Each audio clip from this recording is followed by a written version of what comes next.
राजस्थान में भगवा वस्त्र धारण करने वाले 4 महानुभाव जीते हैं भाजपा की टिकट पर। क्या ये एक संकेत नहीं है? क्या गहलोत सरकार के ऊपर यह आरोप नहीं था कि हिंदू मंदिरों को तोड़ा गया, हिंदू तीज त्योहारों पर प्रतिबंध लगाए गए? क्या कन्हैया लाल का प्रसंग वहां लोगों के अंदर तक नहीं व्यवस्थित था? लाइन सीधी खींचनी होगी मित्र। जिनके दिमाग में यह गलत फहमी है दुबे जी कि हम मंडल के जरिए अपनी गाड़ी निकाल ले जाएंगे, उनको इन चुनावों के बाद गलत फहमी दूर कर लेनी चाहिए तत्काल प्रभाव से। मुंह आंखों पानी मार लो भैया। मंडल अच्छा है, लेकिन कमंडल को गाली देके मंडल से भी लाभ नहीं मिलेगा, ये जान लो। मंडल भी आपसे खपा हो जाएगा। क्या दुबे जी, यही अंतर आ गया, इसको समझना पड़ेगा। नहीं समझोगे तो अभी डूबे हो, फिर धंस जाओगे, फिर जल समाधि हो जाएगी। और एक बात मनोज यादव कह रहे थे, उन्होंने कुछ प्रसंग बताए, मैं उस बहस में नहीं पढ़ना चाहता, लेकिन मैं एक बात कहता हूं, किसी के पास क्षमता है कि वो धतूरा भी पचा जाए और किसी को चना सूट नहीं करता, चना भी से उसका शरीर बोल जाता है, तो कंपटीशन करेंगे। कमलनाथ ने बाबा बागेश्वर की कथा कराई ना, लड्डू बांटे ना, बुरी तरह हार गए।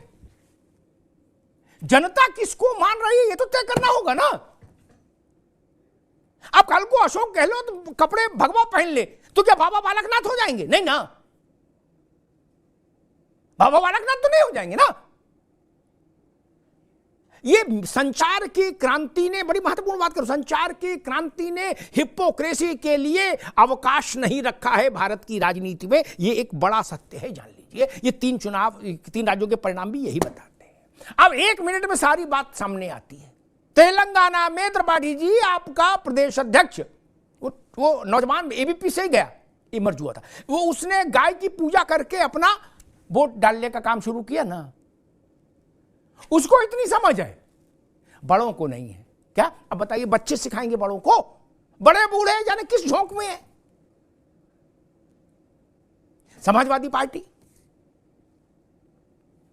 आज मैं अखिलेश यादव को सुन रहा था, वो कह रहे थे कि भाई हम तो जो जहां कोई पेड़ भी दिख जाए उसको भी प्रणाम कर लेते हैं, हम तो इतने आस्तिक हैं। लेकिन स्वामी प्रसाद मौर्य पर लगाम नहीं लगा पा रहे। संजय निषाद ने क्या कहा, इससे स्वामी मौर्य से जो नुकसान हो रहा है समाजवादी पार्टी का, उसकी भरपाई नहीं होगी मित्र।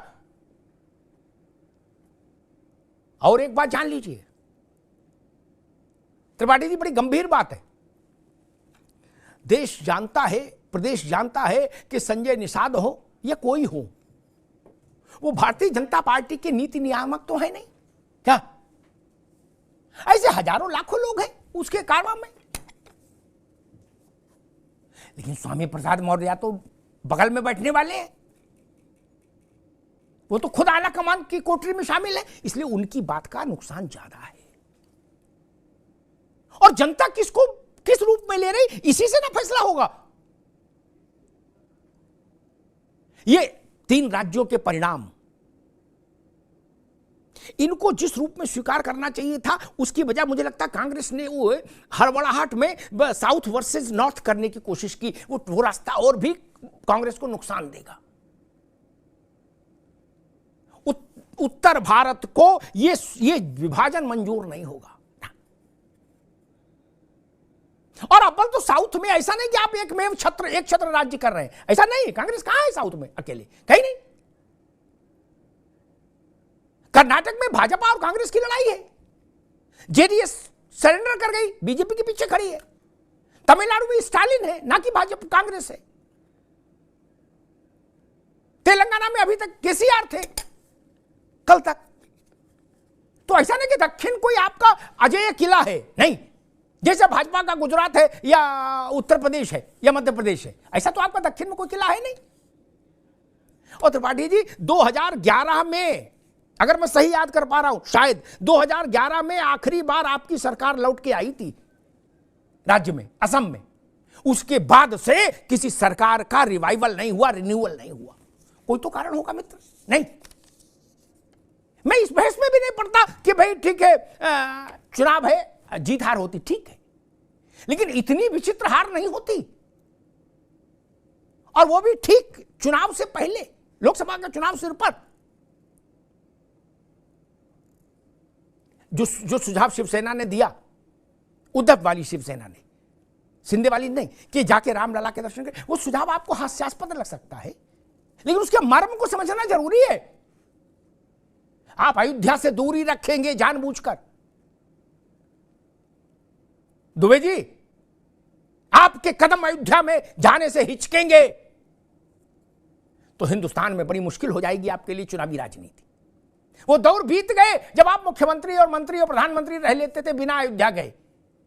ये जान लीजिए दुबे जी, अब संभव नहीं ना।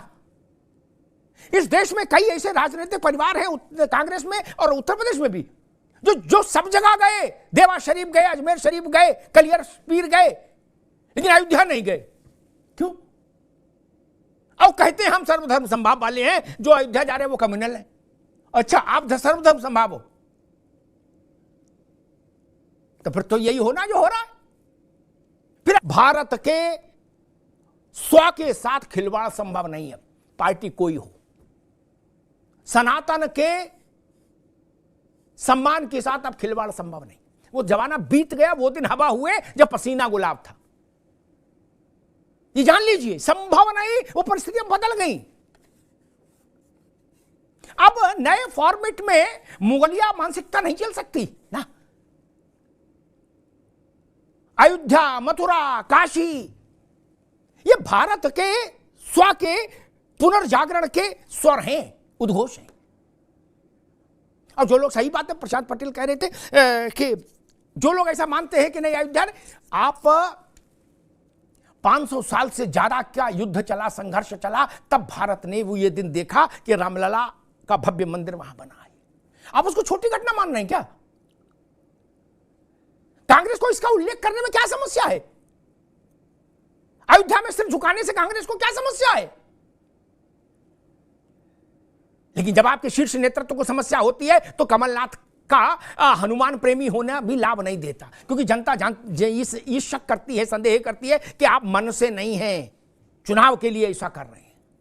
मन से होना होगा, राष्ट्र के साथ, राष्ट्र के आत्म तत्व के साथ, राष्ट्र के स्व के साथ, तब जाके जनता मानेगी कि आप और उसका रसायन एक है, भारत का और संबंधित दल का रसायन एक है।